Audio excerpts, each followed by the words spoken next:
കൊന്നിച്ചു മിനസൻ welcome back to another video. ഞാൻ നിങ്ങളുടെ സ്വന്തം എക്സ്ട്രാ കോമിക്സ്. നമ്മൾ ഇന്ന് നോക്കാൻ പോകുന്നത് ദി ബിഗിനിങ് ഓഫ് ദി എൻഡിൻ്റെ സീസൺ 3 എപ്പിസോഡ് 2 ആണ്.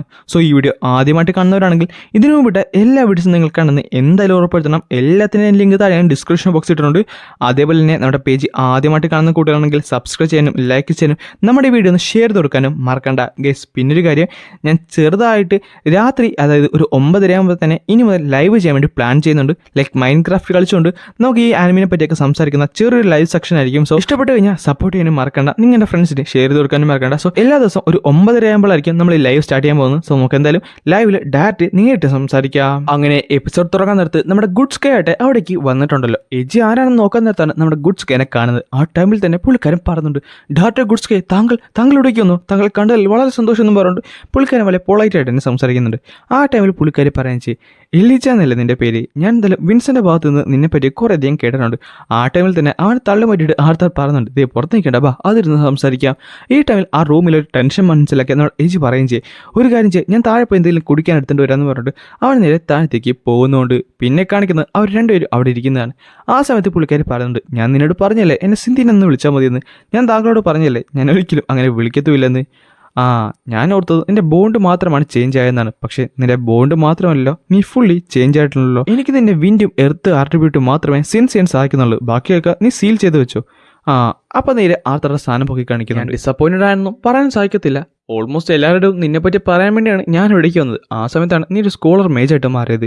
സത്യം പറഞ്ഞാൽ എനിക്ക് ഈ ഇവിടേക്ക് വരുന്നതിന് മുമ്പ് തന്നെ പറയണമെന്നുണ്ടായിരുന്നു. പക്ഷേ ഞാനൊരു അഡ്വഞ്ചർ ആയിരുന്നപ്പോൾ ഞാൻ ഒരു ട്രബിൾസം എനിമീനെ ക്രിയേറ്റ് ചെയ്തു. സോ ഇപ്പം ഞാൻ എന്തെങ്കിലും ചെയ്തു കഴിഞ്ഞാൽ അതവന് സസ്പെക്റ്റ് ആയിട്ട് മാറും. അത് കൊള്ളാം, ഒരു ലാൻസിൻ്റെ ബ്രദറിനെ ഈ ലോകത്തിലെ തന്നെ മോസ്റ്റ് ഇൻഫ്ലുവൻഷ്യൽ ആയുള്ള ഒരു മിലിറ്ററി ഹൗസിൻ്റെ ഒരാളെ നീ ട്രബിൾസം എനിമി എന്നല്ല പറയുന്നത്. അതെന്തായാലും കൊള്ളാം. പക്ഷേ നിന്റെ ഫ്യൂച്ചറിലെ എനിമീസിനെ പറ്റി ആലോചിക്കാൻ നടത്താണ് എനിക്കിപ്പോൾ ടെൻഷൻ. പറഞ്ഞതുപോലെ എനിക്കൊരു കാര്യം കൂടെ ചെയ്തു തരുന്നുണ്ട്. അതായത് എനിക്ക് ഹയർ ലെവലിലെ മാന തിയറി ക്ലാസ് കിട്ടണം, എസ്പെഷ്യലി ഡിവൻസിനെ പറ്റിയുള്ളത്. അത് വലിയ കുഴപ്പമുള്ള കാര്യമൊന്നുമല്ല. പക്ഷേ ഞാൻ ആലോചിച്ചത്, നീ ഇവിടേക്ക് താമസിച്ച് വരാൻ തന്നെ കാരണം നിൻ്റെ സമപ്രായക്കാരുമായിട്ട് നിനക്ക് പഠിക്കാനായിട്ടല്ലേ. അത് ശരിയാണ്, ബാക്കിയുള്ളതൊക്കെ അവരുടെ കൂടെ തന്നെ എനിക്ക് പഠിക്കാം. പക്ഷേ ഈ ഡിവൻസിൻ്റെ കാര്യത്തിൽ ഞാൻ കുറച്ച് ഇംപേഷ്യൻ്റാണ്. കാര്യം ആ ഒരു സീലിംഗ് ഞാൻ നേരത്തെ തന്നെ മുട്ടിയതാണല്ലോ. അതുമാത്രമല്ല, എൻ്റെ പഴയ ലോകത്തെ മാജിക് വെച്ച് നോക്കാറുള്ളത് ഡിവൻസ് ആണ് ഏറ്റവും ക്ലോസ് ആയിട്ടുള്ളത്. അത് വലിയ കാര്യമൊന്നുമില്ല, അതൊക്കെ ഞാൻ സെറ്റാക്കി തരാം. വേണമെന്നുണ്ടെങ്കിൽ ഞാൻ നിനക്കൊരു പാസും തരാം. അതാണെങ്കിൽ അപ്പർ ക്ലാസ്സിലെ മേഴ്സിൻ്റെ മോക്ക് ബാറ്റിൽസൊക്കെ നിനക്ക് കാണാൻ സാധിക്കും. അങ്ങനെയാണ്, അതെന്തായാലും നല്ലേ. പക്ഷേ അതിൻ്റെ ക്യാച്ച് എന്താണെന്ന് ചോദിക്കാൻ നേരത്ത് പെട്ടെന്ന് എജി അടുത്തേക്ക് കയറുന്നുണ്ട്. എന്നിട്ട് പറഞ്ഞിട്ട്, ആർത്തർ മര്യാദയൊക്കെ സംസാരിക്കുക, അതുകൊണ്ട് ഡയറക്ടറാണ്, പുള്ളിക്കാരി എന്തെങ്കിലും നിനക്ക് കൈനസ് തരാൻ പോകുന്ന നേരത്ത് നീ വേറെ എന്തെങ്കിലും പറയുന്നു. അപ്പോൾ അവൾ പറയും ചെയ്യും, നീ ഇങ്ങോട്ട് വാ. അത് സത്യം പറഞ്ഞാൽ എനിക്കൊരു ആൾട്ടർനേറ്റീവ് മൂവ് ഉണ്ടായിരുന്നു. അങ്ങനെയാണോ? നീ നമ്മുടെ സ്റ്റുഡൻറ്റ് കൗൺസിലിനെ പറ്റി കേട്ടിരുന്നില്ലേ? അവർ ഈ സ്കൂളിൻ്റെ ഷീൽഡ്സ് ആയിട്ട് നമുക്ക് പറയാൻ സാധിക്കും. അതുകൊണ്ട് തന്നെ ഞാൻ ഈ സ്കൂളിന് വേണ്ടി കുറച്ചധികം സോർട്സിനെ ക്രിയേറ്റ് ചെയ്യാനായിട്ട് പോകുവാണ്. അവരെയാണ് ഞാൻ ഡിസിപ്ലിനറി കമ്മിറ്റിയിൽ നിന്ന് വിളിക്കാൻ പോകുന്നത്. എന്ത്? നിനക്ക് തന്നെ ഇങ്ങോട്ട് വന്ന വഴി കണ്ടല്ലേ കുറച്ച് പേര് അങ്ങോട്ട് ഇങ്ങോട്ട് കിടന്ന് വഴക്ക് കിടുന്നത്. അതൊക്കെ ഒന്ന് മെയിൻറ്റെയിൻ ചെയ്യാനായിട്ട് ഒരു ഡിസിപ്ലിനറി കമ്മിറ്റി, ആൻഡ് അതിലേക്ക് ഞാൻ നിന്നെ വിളിക്കാൻ പോകുവാണ്.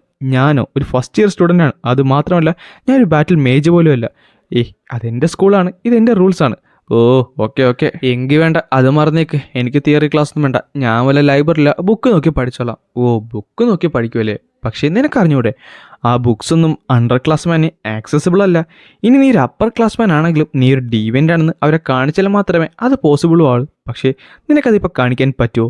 ഇതെല്ലാം കാണുന്ന നമ്മുടെ ഏജി അപ്പോൾ പറയുന്നുണ്ട്, ഇവർ രണ്ടുപേരും കഴിഞ്ഞ ജന്മത്തിൽ വല്ല ഫ്രണ്ട്സ് വല്ലതായിരുന്നു. അതുമല്ല, ഈ ഒരു ഡിസിപ്ലിനറി കമ്മിറ്റിയിലെ ഓരോ മെമ്പേഴ്സിനെ അവരുടെ സ്ട്രെങ്ത് വെച്ചായിരിക്കും ഞാൻ സെലക്ട് ചെയ്യാൻ പോകുന്നത്. അതുകൊണ്ട് തന്നെ നിനക്ക് സ്പാർ ചെയ്യാൻ പറ്റുന്ന കുറച്ചധികം ടീംസ് അവരും ഉണ്ട്. അതുമാത്രമല്ല, നിനക്ക് വേണമെന്നുണ്ടെങ്കിൽ ഒരു പ്രൈവറ്റ് ആയുള്ള ട്രെയിനിങ് ഫെസിലിറ്റി ഞാൻ സെറ്റാക്കി തരാം. അപ്പം മെമ്പേഴ്സിനൊക്കെ സ്ട്രെങ്ത് കൊണ്ടാണല്ലേ. അതിനർത്ഥം പേടിക്കേണ്ട. നീ ഉദ്ദേശിക്കാൻ വന്നത് നമ്മുടെ വൈക്കസ് ഫാമിലിനെ പറ്റിയല്ലേ? അതെ, വൈക്കസ് ഫാമിലിയിലെ ലൂക്കസിനെ പറ്റി അവരെന്നോട് സംസാരിച്ചിരുന്നു. പക്ഷേ ഞാനത് റിജക്ട് ചെയ്തു. കാര്യം എനിക്കറിയാമായിരുന്നു നീ ജോയിൻ ചെയ്തു. അപ്പോൾ താങ്കൾ എല്ലാം പ്ലാൻ ചെയ്തുകൊണ്ടാണല്ലേ ഇവിടേക്ക് വന്നത്. ഒന്നുമില്ലെങ്കിലും ഞാൻ നിന്നെയല്ലടാ സെലക്ട് ചെയ്യാൻ വന്നത്. ഓക്കെ അങ്ങനെയാണെന്നുണ്ടെങ്കിൽ നമുക്ക് നോക്കാം. പക്ഷെ വേറൊരു കാര്യം, ആ ഒരു ട്രെയിനിങ് ഫെസിലിറ്റി ഉണ്ടല്ലോ, അതെന്തായാലും മാനർ റിച്ച് ആയിരിക്കണം. അതൊക്കെ സെറ്റാക്കാന്ന് പറഞ്ഞിട്ട് അപ്പം തന്നെ ഒരു പെട്ടി എടുത്ത് അവൻ്റെ കയ്യിലേക്ക് കൊടുക്കുന്നുണ്ട്. ഞാൻ ഓൾറെഡി നിനക്ക് വേണ്ടിയുള്ള യൂണിഫോം ഒക്കെ തയ്പ്പിച്ച് വെച്ചിരുന്നു. കാര്യം എനിക്കറിയാമായിരുന്നു നീ വരുമെന്ന്. ആ സമയം ആർത്തർ തന്നെ പറയുന്നുണ്ട്, ഇവൾ ഓൾറെഡി എൻ്റെ എല്ലാ മൂവ്സും പ്രിഡിക്റ്റ് ചെയ്യുവാണല്ലോ. ആർത്തർ, പിന്നൊരു കാര്യം പറയാൻ മറന്നുപോയി. നിന്റെ മറ്റേ കൂട്ടുകാരിയില്ലേ, കളിക്കൂട്ടുകാരി, നമ്മുടെ സ്റ്റുഡൻറ് കൗൺസിലിലെ പ്രസിഡന്റ് അല്ല ടെസിയ, അവളോട് ആ പിണങ്ങി നിൽക്കുന്നത് അത് അത്ര നല്ലതാണോ? എന്നാൽ ഇത് കേട്ടപ്പോൾ ശരിക്കും ഞെട്ടിയത് നമ്മുടെ എജി ആയിരുന്നു. അവൻ ആർത്തറിനെ നോക്കുന്നുണ്ട്, പക്ഷെ ആർത്തർ വല്ല മൈൻഡ് കൊടുക്കത്തുമില്ല. എന്നിട്ട് അവൻ ഒറ്റക്കാരാണ്. ടെസിയ നിന്റെ ചൈൽഡ്ഹുഡ് ഫ്രണ്ട് ആണോ? എന്തായാലും എന്നോട് ക്ഷമിക്കടാ, ഞാൻ സത്യം പറഞ്ഞാൽ നിന്നോട് പറയാൻ വേണ്ടി തന്നെയാണ് ഇരുന്നത്, പക്ഷേ നടന്നില്ല, അതിങ്ങനെയായി തീർന്നു. ആ കോട്ടെ, പറഞ്ഞിട്ട് കാര്യമില്ല. എനിക്കും ഉണ്ടായിരുന്നു ഒരു ചൈൽഡ്ഹുഡ് ഫ്രണ്ട്, അത് ഓർക്കാൻ നിർത്തി ഇപ്പോൾ തന്നെ പേടിയാന്ന്. അല്ല എടാ, ഞാനൊന്ന് ചോദിക്കട്ടെ, നീ ഒന്ന് ആലോചിക്കേ, പ്രിൻസസ് കാത്തലിൻ, ഇപ്പോൾ പ്രിൻസസ് ടെസിയെ, നീ ആരാണ് സത്യം പറഞ്ഞാൽ? ഇനി അടുത്ത് നീ എന്നെ ദൈവങ്ങളായിട്ടാണ് മുട്ടാൻ പോകുന്നത്? ദൈവങ്ങളായിട്ടാ? ഒന്ന് പൊക്കേടാ, ഞാൻ ആരായിട്ട് മുട്ടാനൊന്നും പോയിട്ടൊന്നുമില്ല. ആ പിന്നെ കോപ്പാണ്, ഇതൊക്കെ ആയതുകൊണ്ട് എന്തെങ്കിലും നിനക്ക് കാണും. അല്ല ഇനി നിന്റെ ഫിറമോൺസ് വല്ലതും ആണോ? എനിക്കെന്താന്ന് പറഞ്ഞുകൊണ്ട് അവൻ്റെ മേത്ത്, നമ്മുടെ ആർത്തറിൻ്റെ മേത്ത് എജി അവൻ്റെ മുഖം ഇട്ട് ഒരക്കുന്നുണ്ട്. ആ സമയത്ത് പറയുന്നുണ്ട്, നീ കുറച്ച് വീടാണെങ്കിലും കുഴപ്പമൊന്നുമില്ലെന്ന് പറഞ്ഞിട്ട് അവന്മാരെ നേരെ കഴിക്കാൻ വേണ്ടി അവിടേക്ക് പോകുവാണ്. ഈ സമയത്താണ് അവിടെ ഉണ്ടായിരുന്ന എല്ലാവരും ആർത്തറിനെ തുറച്ച് നോക്കുന്നത്. ഈ ടൈമിൽ എജി പറയുന്നുണ്ട്, എനിക്ക് തോന്നുന്നു റൂമേഴ്സ് ഓൾറെഡി സ്പ്രെഡ് ചെയ്തിട്ടുണ്ടായിരിക്കും ആർത്തർ, നീ അവരെയൊന്നും മൈൻഡ് ചെയ്യണമെന്ന് പറയാനടുത്ത് ആർത്തർ പറയുന്നുണ്ട്. സോ ഞാൻ ശരിക്കും പോപ്പുലറായി മാറിയല്ലേ, നീ ശരിക്കും ഒരു വീടോ തന്നെയാടാ. പിന്നെ കാണിക്കുന്നത് അവർ രണ്ടുപേരും കൂടെ ഒരു സൈഡിൽ നിന്നിട്ട് ഫുഡ് കഴിച്ചുകൊണ്ടിരിക്കുന്നതാണ്. ഈ സമയത്ത് ഒരുത്തം വന്നിട്ട് നമ്മുടെ എഞ്ചിനോട് സംസാരിക്കുന്നുണ്ട്. എന്നിട്ട് അവൻ പറയും ചെയ്യും, എൻ്റെ പേരാണ് ചാൾസ് റേവൻപൂർ സെക്കൻഡ്, ഞാൻ എന്തായാലും ഫേമസ് അല്ല റാവൻപൂർ ഹൗസിലാണ്. അല്ല ഞാനൊന്ന് ചോദിക്കട്ടെ, നീ എന്തിനാണ് നിന്നെക്കാളും താഴ്ത്ത ഒരുത്തരായിട്ടൊന്ന് സംസാരിക്കുന്നത്? അതുമല്ല നമ്മുടെ ടീമിലേക്ക് ഞാൻ നിന്നെ ക്ഷണിക്കാനാണ് വന്നത്. കാര്യം നമ്മുടെ ടീമിലാണെങ്കിൽ നമ്മുടെ ഹൗസും ബാക്കിയുള്ള കാര്യങ്ങളൊക്കെ നിന്റെ അതേ ലെവലിലുള്ളതാണ്, ഇവനെ പോലെയല്ല. ആ ടൈമിൽ തന്നെ നമ്മുടെ എജി ചോദിക്കുന്നുണ്ട്, ഹൗസാ എന്നാ റാവൻ പൂപ്പ? ഇതൊക്കെ കാലത്ത് ആർത്തറും ചിരിക്കുകയും ചെയ്യും. എന്നിട്ട് അവർ പറയുന്നുണ്ട്, ദൈവമേ, ഒരു നോബൽ ഫാമിലിയുടെ പേര് നോക്കിയേ, ഒരു പക്ഷീനെ പോലെ എന്നൊക്കെ പറഞ്ഞുകൊണ്ട് അവന്മാർ കളിയാക്കുന്നുണ്ട്. സത്യം പറഞ്ഞാൽ മോക്ക് ചെയ്യുന്നുണ്ട്. ആ ടൈമിൽ തന്നെ ചാൾസിന് ദേഷ്യം വരികയും ചെയ്യും.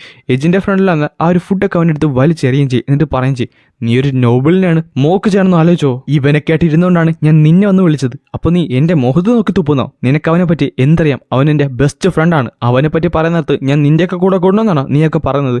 നമ്മളെല്ലാവരും മേയ്സാണ്, നീ എന്താ വല്ല കേവിലാണ് ജനിച്ചത്? അല്ല നിനക്ക് മനസ്സിലാകുന്നില്ലേ ഞാനും അവനോടുള്ള വ്യത്യാസം? അതേടാ, ഞാൻ കേവിൽ തന്നെയാണ് ജനിച്ചത്. പക്ഷേ ഈ സ്റ്റുഡൻറ് കൗൺസിൽ പറഞ്ഞെന്തുവാ, എല്ലാവരും ഒരേപോലെ കാണണമെന്നാണ്.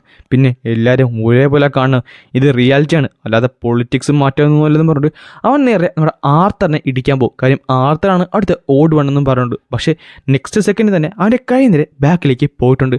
നമ്മുടെ ചാൻസ് ആലോചിക്കുന്നുണ്ട്, അതെന്താ സംഭവിച്ചത്? അവനെന്നെ ഹിറ്റ് ചെയ്തോ? പക്ഷേ എനിക്കൊന്നും കാണാൻ സാധിച്ചില്ലല്ലോ, അതൊരു ഫ്ലൂക്ക് മാത്രമാണോ?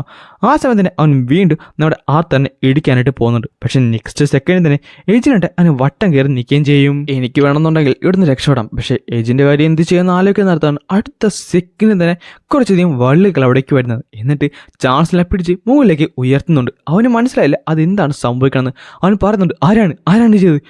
ഇതൊരു ഡിവൈൻ പവർ അല്ലേ, അതൊരു പവർഫുൾ അല്ല, ഇതൊരു ടീച്ചർ പോലെയാണ്. ആ സമയത്ത് തന്നെ അവന് ഞെട്ടിത്തെറിച്ചിരിക്കാൻ അടുത്ത് ആർത്തറിന് ഒരു കാര്യം മനസ്സിലായി, ഇത് അവൾ തന്നെയാണ്.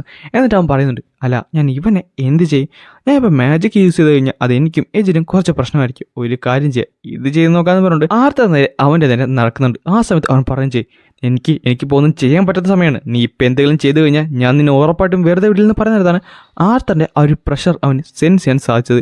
ആ ടൈമിൽ അവൻ പറയുന്നുണ്ട്, നീയൊക്കെ വെറും പാഴുകളാണ്, നീയൊക്കെ നിന്റെ സ്വന്തം ഫാമിലിനെയാണ് എംബാറസ് ചെയ്യുന്നത്, പിന്നെ ഫാമിലിനെ കോപ്പാണ്, നിന്നെപ്പോലെ ട്രാഷിനെ ഞാൻ താഴത്തേക്ക് കൊണ്ടുവന്ന് പറഞ്ഞു കഴിഞ്ഞാൽ എൻ്റെ പാരൻസ് പ്രൗഡായിട്ടിരിക്കും. അങ്ങനെയാണല്ലേ? അങ്ങനെയാണെന്നുണ്ടെങ്കിൽ ഞാൻ ഒരു കാര്യം ചെയ്തു തരാം, നിനക്ക് ഹോണറിനെ പറ്റി ഞാൻ പഠിപ്പിച്ചു തരാം. ഈ കെട്ടിയിട്ടിരിക്കുന്ന എന്നെ തല്ലിക്കഴിഞ്ഞാൽ നിന്റെ ഹോണറിലടാ പോകാൻ പോകുന്നത്. അങ്ങനെയാണെന്നുണ്ടെങ്കിൽ വേറൊരു കാര്യം ചെയ്യാം, ഫിസിക്കൽ ഡാമേജിനെ കണ്ട് മറ്റൊരു വലിയൊരു ഇഞ്ചുറി ഞാൻ നിന്നെ കാണിച്ചു തരാമെന്ന് പറഞ്ഞുകൊണ്ട് ആർത്തർ നേരെ അവൻ്റെ പാൻറ് വലിച്ച് താഴത്തേക്ക് ഊരുന്നുണ്ട്. അടുത്ത സെക്കൻഡിൽ തന്നെ നമ്മുടെ ചെറുക്കൻ ബ്ലാങ്ക് ആയിപ്പോയി. അവൻ എന്ത് പറയണമെന്ന് പോലും അറിയാൻ പറ്റില്ല. എന്നിട്ട് ആർത്തർ അവിടെ നിന്ന് നടന്നു പോവുകയും ചെയ്യും. ഇനി എന്തായാലും ബാക്കി നീ തന്നെ വെച്ചോളാൻ പറയും. ഈ സമയത്ത് എജിയും കിടന്ന് ചിരിക്കുന്നുണ്ട്. ബാക്കിയുള്ളവരെല്ലാവരും ഇവനെ കണ്ട് പൊട്ടി ചിരിക്കുന്നുണ്ട്. അത് കഴിയുമ്പോൾ ആർത്തർ നേരെ പുറത്തേക്ക് ഇറങ്ങിയിട്ടുണ്ട്. ദൂരത്ത് നമ്മുടെ അവളിരിപ്പുണ്ടായിരുന്നു, ടെസ് ഉണ്ടായിരുന്നു. കാര്യം കുറച്ച് മുമ്പ് ടെസ്സാണ് അവനെ സഹായിച്ചത്. ആ സമയത്ത് തന്നെ ആർത്തർ നേരെ അവിടെ വന്നിരുന്നിട്ട് പറയുന്നുണ്ട്, എന്തായാലും എന്നെ ഹെൽപ്പ് ചെയ്തതിന് താങ്ക്സ് കേട്ടോ, പിന്നെ എനിക്ക് നിന്റെ താങ്ക്സ് ഒന്നും വേണ്ട. പിന്നെ അതുകൊള്ളാം, ഞാൻ ഈ സ്കൂളിലേക്ക് വന്നിട്ട് എന്നെയും എൻ്റെ ഫ്രണ്ടിനെയും നീ രണ്ടാമത്തെ തവണയാണ് ഹെൽപ്പ് ചെയ്തത്. പക്ഷേ അവിടെ മുഴുവൻ സൈലൻസ് ആയിരുന്നു. അവർ രണ്ടുപേരും ഒന്നും മിണ്ടില്ല. ആർത്തർ അയക്കുന്നുണ്ട്, കോപ്പ് ഇതെന്ത് സിറ്റുവേഷനാണ്?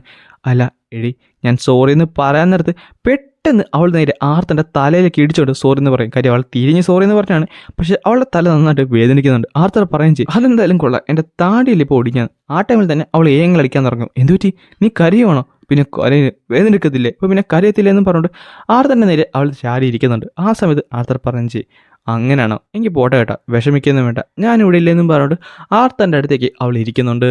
ഞാൻ ഓർത്തത് നിനക്കെന്നെ വെറുപ്പാണെന്നാണ്. വെറുപ്പാണെന്നോ? നിന്നോട് ദേഷ്യപ്പെടുന്ന സമയമൊക്കെ എനിക്കുണ്ടായിരുന്നു, പക്ഷേ ഞാൻ എന്തിനാണ് നിന്നെ വെറുക്കുന്നത്? അതെനിക്ക് അറിഞ്ഞോളൂ. പക്ഷെ നിന്നോട് ദേഷ്യപ്പെട്ടപ്പോൾ ശരിയാണ്, ഞാനും പെട്ടെന്ന് ദേഷ്യപ്പെട്ടു പോയല്ലേ.